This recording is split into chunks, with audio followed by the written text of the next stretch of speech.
بسم اللہ الرحمن الرحیم۔ شروع اللہ کے نام سے جو بڑا مہربان اور نہایت رحم فرمانے والا ہے۔ بلغ العلا بکمالہ کشف الدجی بجمالہ حسنت جمیع خصالہ صلو علیہ وآلہ۔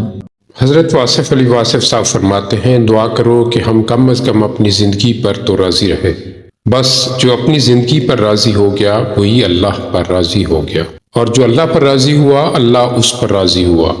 جس انسان پر انسان راضی ہو گئے وہ رضائے الہی پا گیا، جو انسانوں سے راضی رہا وہ راز ہستی پا گیا۔ یہ جو ہم ہر بات پہ کہتے ہیں اللہ پر چھوڑ دیا، تو یہ اللہ پر چھوڑنا کیا ہوتا ہے؟ ہر کام کے دو پہلو ہوتے ہیں، ایک کوشش کا پہلو، دوسرا نتیجے کا پہلو۔ ہمیں بس نتیجے کا پہلو اللہ پر چھوڑنا چاہیے، کوشش کا پہلو اپنے ہاتھ میں رکھ کر اللہ کا فضل مانگنا چاہیے۔ ہم ہر کام اللہ پر چھوڑ کر کوشش کرنا بھی چھوڑ دیتے ہیں۔ ستم کی بات تو یہ ہے کہ امیر آدمی اپنی دولت کو اللہ کا فضل بیان کرتا ہے۔ امیر انسان ناجائز ذرائع سے دولت کماتا رہتا ہے اور ساتھ ہی اعلان کرتا ہے کہ اس کی عبادت منظور ہو گئی، اللہ نے رحم فرما دیا۔ وہ بڑا مہربان ہے، یتیم کا مال کھانے والا حج کرتا ہے اور خدا کے گھر میں داخل ہوتا ہے بڑے یقین کے ساتھ۔ اللہ کا حکم نہ ماننا اور اس کے روبرو ہونا اس کے دو بدو ہونے کے برابر ہے۔ تکلیف تمہیں اپنے محسن کے ساتھ آشنا کراتی ہے کہ کون ہے جو تکلیف میں تمہارا ساتھ دیتا ہے، وہی تمہارا محسن ہے۔ بادشاہوں نے بادشاہی چھوڑ کر درویشی قبول تو کی، لیکن کسی درویش نے درویشی چھوڑ کر بھی بادشاہی قبول نہیں کی۔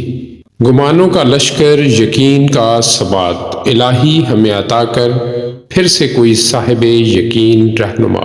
ہم اپنی آرزوؤں کی کثرت کا شکار ہو گئے ہیں، یقین کی وحدت عطا فرما۔ یقین کبھی متزلزل نہیں ہوتا، اس کے پاؤں ڈگمگاتے نہیں، اس کے اعتماد میں لغزش نہیں آتی۔ اسے کوئی دبدبا ڈرا نہیں سکتا، اسے کوئی پیشکش لبھا نہیں سکتی۔ گمانوں کے لشکر میں یقین کا ثبات ایسے ہے جیسے یزیدی فوج کے سامنے امام حسین رضی اللہ عنہ کا ایمان۔ تاریکی کے حصار میں روشنی کا غلاب، یقین بے گماں کا کرشمہ، دولت لازوال کا معراج کمال۔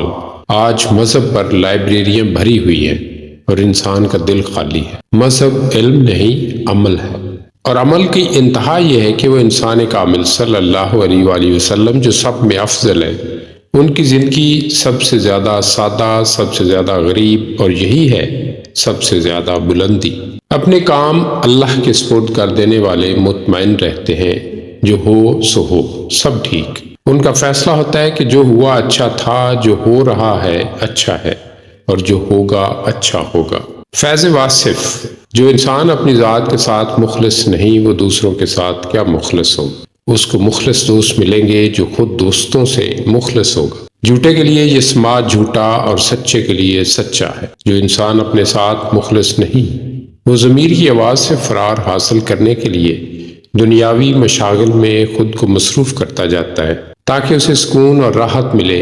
ایک وقت ایسا بھی آتا ہے کہ جن مادی اشیاء کو اکٹھا کر کے وہ کبھی خوشی محسوس کرتا تھا، اب انہیں حاصل کرنے کے بعد بھی خوشی نہیں ملتی۔ اس کی روح بے چین رہتی ہے۔ ایسی حالت میں اگر وہ اپنی ضرورت سے زائد روپے، پیسے اور دوسری اشیاء کو اللہ کی مخلوق میں تقسیم کرنا شروع کر دے تو روح کی خوشی اور سکون لوٹ آئے گا۔